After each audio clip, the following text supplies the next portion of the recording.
सरकार का विकास 4.5 सालों में अच्छा विकास हुआ है। सबसे बड़ी है कानून व्यवस्थाएं बड़ी अच्छी और सही ढंग से चल रही हैं। दूसरा, आप हमारे यहाँ की रोड कनेक्टिविटी देख लीजिए, रोड भी बड़ी अच्छी हैं। बस गवर्नमेंट से हमारी थोड़ी यही अपील होगी कि मवेशी के ऊपर जो है थोड़ा सा कुछ लगाया जाए, इस तरीके से उनकी व्यवस्था की जाए।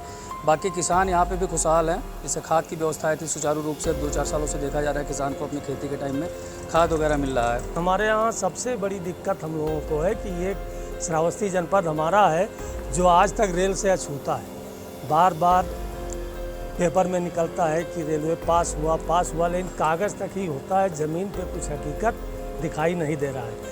नमस्कार, मैं हूं पंकज वर्मा और आप देख रहे हैं यूपी तक की टीम आज श्रावस्ती में पहुंची है। श्रावस्ती को बौद्ध स्थली के नाम से भी जाना जाता है।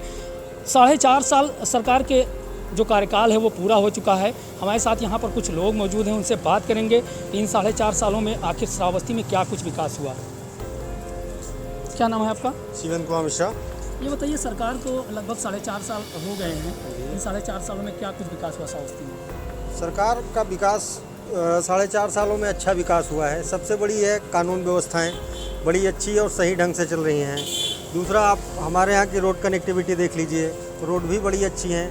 तीसरा, आप कोटे की दुकान देख लीजिए। पहले क्या था कि कोटेदार लोग राशन नहीं देते थे लोगों को। आज बायोमेट्रिक हो गया, फिंगर हो गया। हमारे यहाँ जब से योगी जी की सरकार बनी है आज तक खाद की महंगाई नहीं हुई, खाद की किल्लत नहीं हुई किसानों को। थोड़ा बहुत दिक्कत है इस समय मवेशी पशुओं का अगर उचित व्यवस्था हो जाए तो बाकी सब ठीक ठाक है, कोई दिक्कत है नहीं।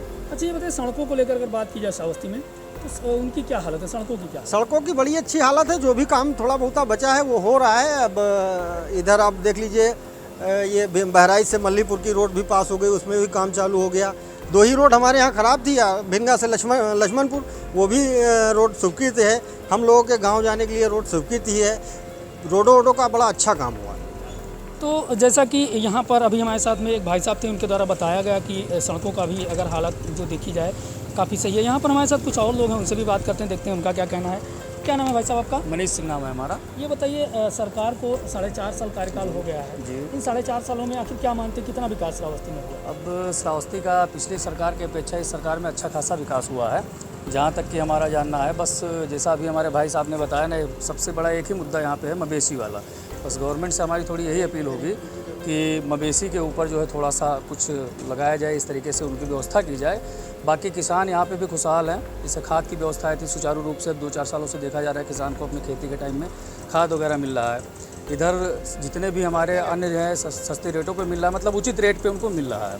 दूसरी सबसे बड़ी चीज़ है कि किसानों को और या गाँव के हमारे जो लोग हैं, जो छोटे तबके के लोग हैं या निचला है, गरीब तबका है, उनको हर महीने गवर्नमेंट राशन प्रोवाइड करा रही है, बराबर उनको राशन मिल रहा है। किसी भी तरीके से उनको परेशानी नहीं हो। पहले क्या होता था, जैसे भी भाई साहब ने बताया, शिवेंद्र भैया ने हमारे, कि कोटे की दुकान से इस तरह की दिक्कत होती थी। अब सब बराबर उनको मिल रहा है। कुछ चीज़ें हैं अभी, जैसे क्या है कि एक हमारे यहाँ श्रावस्ती का रेल का मुद्दा था, ठीक है, वो पास हुआ, लेकिन वो अभी कुछ पेंडिंग पड़ा है। तो ये हमारी चाहे प्रदेश गवर्नमेंट का हो या केंद्र सरकार की योजना में आता है, तो एक अपील हम जनता की है कि उसके ऊपर थोड़ा विचार किया जाए। तो श्रावस्ती में अगर बात करें तो स्वास्थ्य सुविधाओं के बारे में क्या कहना चाहेंगे? अब कितनी स्वास्थ्य सुविधाएँ काफ़ी सुधर चुकी है हमारे यहाँ की, ठीक है। भिंगा जैसे अभी हमारा भिंगा मुख्यालय और भिंगा मुख्यालय पर जो CSC पहले थी, अब जिला अस्पताल बन चुका है। अभी कोरोना के काल में देखा जाए तो काफ़ी सुविधा मिली है लोगों को यहाँ पे कोरोना काल में। और आज की डेट में जहाँ तक देखा जाए तो मेरा श्रावस्ती कोरोना मुक्त है, जहाँ तक हम लोगों की जानकारी है। और कोई भी हो यहाँ पे कोरोना से पेशेंट, कोई भी कोरोना से पीड़ित रहा हुआ आदमी, उसको तुरंत सुविधा गवर्नमेंट के तरीके से मुहैया कराई गई है। तो हमारे साथ में भाई साहब थे, इनके द्वारा कहा गया कि श्रावस्ती कोरोना मुक्त है और जो यहाँ का मेन मुद्दा है वो रेल का है। हमारे साथ कुछ और लोग भी हैं, उनसे भी बात करते हैं। क्या नाम है आपका चाचा? श्री राम बहादुर। ये बताइए, 4.5 साल सरकार को पूरे हो चुके हैं, श्रावस्ती में कितना विकास हुआ, क्या कहेंगे? ये सरकार तो अच्छी है, विकास हुआ है, लेकिन हम लोग पशु से बहुत व्याकुल हैं। और पशु से इतना व्याकुल हैं कि हमारी लोगों की फसल जो है वो सब चली जा रही है। और सड़क में भी समस्या है, सब सड़क भी ख़राब हो गई है। हमारे गांव से आने जाने का रास्ता बंद हो गया है, बाढ़ से हम लोग बहुत पीड़ित हैं। और नदी काट रही है, राप्ती नदी जो है वो हमारे गांव को थोड़ी दूर रह गई है काटने में। इसी से हम लोग बहुत व्याकुल हैं। और सरकार तो अच्छी है, लेकिन सरकार से मेरा निवेदन है कि कुछ हमारे गाँव पे जो कल्याणपुर न्याय पंचायत है, उसके लिए आप ध्यान दें और हम लोग इसी से व्याकुल हैं। अच्छा, मवेशियों के लिए गौशाला का निर्माण नहीं हुआ है क्या श्रावस्ती में? ना जी, अभी कहीं नहीं हुआ है, कहीं कहीं हुआ कहीं कहीं हुआ है, लेकिन हमारे वहाँ अभी पास नहीं हुआ। तो ये हमारे साथ में थे चाचा जी, इनका साफ तौर पे कहना है कि यहाँ सबसे बड़ी समस्या मवेशी की है और गांव की जो सड़कें हैं उसकी भी समस्या है। हमारे साथ कुछ और लोग हैं, उनसे भी बात करते हैं। क्या नाम है आपका? रामजी पांडे। ये बताइए, श्रावस्ती में 4.5 साल सरकार को हो चुका है, कितना विकास कार्य हुआ है? मुझे हम योगी सरकार से काफ़ी संतुष्ट हैं और लगभग 80% विकास हमारे यहाँ हुआ है और हो रहा है विकास कार्य। लेकिन हमारे यहाँ सबसे बड़ी दिक्कत हम लोगों को है कि ये श्रावस्ती जनपद हमारा है जो आज तक रेल से अछूता है। बार बार पेपर में निकलता है कि रेलवे पास हुआ, लेकिन कागज़ तक ही होता है, ज़मीन पे कुछ हकीकत दिखाई नहीं दे रहा है।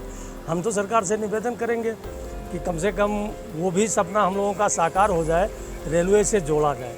दूसरी बात यह है कि हमारे यहाँ किसान वर्ग ज़्यादा हैं, गरीब परिवार है और छुट्टा जो पशु है वो पशु काफ़ी नुकसान कर रहे हैं, खेतों में रोड पे रहते हैं, काफ़ी परेशानी हो रही है।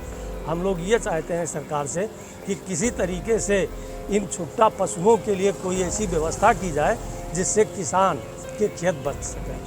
अच्छा, स्वास्थ्य सुविधाओं की बात करें तो पहले के दिनों में लोग जब पेशेंट ज़्यादा बीमार होते थे बहराइच जाते थे, अब की क्या कंडीशन है, क्या कहें? नहीं, इस समय तो हमारे जितने भी PSC CSC हैं सब पे अच्छे डॉक्टर बिठाए गए हैं और इलाज हो रहा है सही तरीके से, दवा भी मिल रहा है। ये स्वास्थ्य के बारे में तुम्हारा श्रावस्ती सबसे ऊपर है। बाढ़ की बात करें अगर तो श्रावस्ती में अक्सर बाढ़ आ जाती है और जो तराई के क्षेत्र हैं वहाँ पर काफ़ी लोगों को परेशानी होती है। बाढ़ को लेकर सरकार के द्वारा यहाँ की या बात करें प्रशासन क्या कुछ सुविधाएं दे रहा है, कैसे क्या कहेंगे इस पर? बाढ़ प्रभावित हमारा भी एरिया है, लेकिन गाँव में पानी नहीं आया है, खेतों में पानी आया है। कुछ जमुना के क्षेत्र हैं जहाँ बाढ़ से लोग काफ़ी प्रभावित हुए हैं, कटान से भी हुए हैं और उस पर अभी सरकार विशेष कदम नहीं उठा पाई है। तो ये हमारे साथ में चाचा जी थे, इनका साफ तौर पर कहना है कि बाढ़ को लेकर सरकार जिस प्रकार से कदम उठानी चाहिए उतना कारगर कदम नहीं उठा पाई है। हमारे साथ कुछ और भी लोग हैं, उनसे भी बात करेंगे, जानते हैं कि आखिर उनका क्या कुछ कहना है। क्या नाम है आपका? विजय कुमार त्रिपाठी। ये बताइए विजय जी कि सरकार को 4.5 साल लगभग पूरे हो चुके हैं, क्या मानते हैं आप 2022 का जो चुनाव आ रहा है उनमें क्या मुद्दे रहेंगे? 2022 का चुनाव माननीय योगी आदित्यनाथ जी हमारे दोबारा मुख्यमंत्री बनेंगे और सरकार की बहुत उपलब्धि है। जैसे हमारे यहाँ यूरिया खाद की ले लीजिए, DAP के ले लीजिए, गैस का ले लीजिए, ये सब पिछले सरकारों की अपेक्षा इस बार न किसी चीज़ की किल्लत है, ना कहीं किसी को कोई लाइन लगानी पड़ती है, ना कहीं किसी को कोई दिक्कत है। हम एक चीज़ हम लोगों को दिक्कत है, ये हमारे जनपद की दुर्भाग्य कहें या सौभाग्य कहें, हम लोग आसमान में उड़ते हुए हेलीकॉप्टर और हवाई जहाज़ को देखा है, लेकिन ज़मीन में चलती हुई ट्रेन को नहीं देखा है। बस सरकार से, केंद्र गवर्नमेंट से हमारी यही एक मनोकामना है कि बस योगी जी महाराज और मोदी जी महाराज कम से कम ज़मीन पे ट्रेन हम लोगों को एक बार दिखवा दें श्रावस्ती जनपद को। बस ये बताएं कि अगर श्रावस्ती में ट्रेन की बात की जाए, रेल लाइन की बात की जाए, तो कितने दिनों से आप लोग इंतजार कर रहे हैं? आखिर कितने आप लोग कितना संघर्ष करना पड़ा? अब हमारे बाप दादा से इंतज़ार करते चले आए हैं। बस हम लोग ये चाह रहे हैं कि हम लोग इस चीज़ को अपने आँख से देख लें। सबसे बड़ी हमारे यहाँ बस ये कही दिक्कत है कि हमारे यहाँ बस रेल लाइन नहीं है भैया। तो यहाँ पर जैसा कि आपने देखा कि सबसे बड़ा मुद्दा अगर बात किया जाए तो रेल लाइन की भी सामने आ रही है।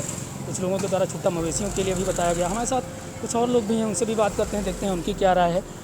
ये बताइए कि यहाँ पर अभी कुछ लोगों ने बताया कि जो रेल लाइन है वो सबसे मूलभूत समस्या है, क्या कहना चाहेंगे? जी हाँ, रेल लाइन हमारे यहाँ की श्रावस्ती की सबसे मूलभूत समस्या है, क्योंकि जैसे हमारी बाप दादा की पीढ़ी गई, आज हम हैं, ठीक है। तो अभी तक हम लोग की सबसे बड़ी इच्छा इस समय है गवर्नमेंट से, अपने मतलब केंद्र सरकार से ये निवेदन है, ठीक है, श्रावस्ती जिले वासियों का, कि जल्द से जल्द मतलब अभी जितना भी काम हुआ है जैसे कागज़ में ही हो रहा है। इसके पहले हम लोग 2-4 से सुन रहे हैं कि रेल लाइन यहाँ की मंजूर हो गई है, उसका रूट प्लान आ गया, सब कुछ हो गया, लेकिन अभी तक ज़मीनी स्तर पे यहाँ पे कोई कार्रवाई नहीं हुई है। जो भी हुआ है सिर्फ कागज़ में हो रहा है। जो सुनने में हम लोग को आता है, यहाँ की जनता जानती है कि यहाँ रेल लाइन होने वाली है। तो हम लोग की यही इच्छा है कि हम लोग अपने सामने अपने ज़िले को रेल से जुड़ता हुआ, लाइन से जुड़ता हुआ देख लें। जैसे कि पड़ोसी ज़िला हमारा बहराइच है और उसके बाद बलरामपुर है, तो इसको जोड़ते हुए बलरामपुर बहराइच श्रावस्ती, जिससे कि हम लोग बिजनेसमैन है या व्यवसाय कर रहे हैं या कोई कुछ भी कर रहा है, तो रेल लाइन जुड़ने से हमारे यहाँ के लोगों का व्यवसाय में भी फ़ायदा होगा, आने जाने में भी लोगों को फ़ायदा होगा। क्योंकि अभी क्या है कि जो व्यावसायिक वर्ग है यहाँ का, वो प्राइवेट का ही सहारा लेता है, या कोई भी चीज़ें हैं बहराइच से या इंपोर्ट करते हैं या कुछ भी करते हैं, तो उसके लिए हमें अपने निजी साधनों का, जिसका खर्चा हम लोग का ज़्यादा आता है। अच्छा, 2022 का चुनाव आ रहा है विधानसभा का, क्या मुद्दे रहेंगे आप लोगों के, क्या कहेंगे? अब अभी तो हमारे यहाँ का मेन मुद्दा वही है, जैसे अभी रेल लाइन से आपको बताया गया। दूसरा सबसे बड़ा मुद्दा हमारे श्रावस्ती का है मवेशी, छुट्टा जानवर पे अपने यहाँ मतलब माननीय मुख्यमंत्री जी से निवेदन है कि जो हमारे यहाँ के छुट्टा जानवर हैं उस पर कोई व्यवस्था की जाए। जैसे कि कुछ जगह पे गौशाले बनाए गए हैं, लेकिन सुचारू रूप से अभी वो नहीं हो पाया है, तो छुट्टा जानवर की सबसे बड़ी दिक्कत होती है, जो कि यहाँ के हमारे किसान भाइयों को बहुत बड़ी समस्या है यहाँ की। तो जैसा कि छुट्टा जानवर को लेकर भी यहाँ पर कहा गया, और सबसे बड़ी यहाँ के जो लोग हैं उनकी समस्या है रेल लाइन को लेकर। और अगर बात की जाए तो सबसे ज़्यादा यहाँ के किसान जो हैं वो छुट्टा मवेशी से परेशान हैं। तो कुल मिलाकर मिली जुली प्रतिक्रिया यहाँ के लोगों की रही है। श्रावस्ती से पंकज वर्मा, यूपी तक।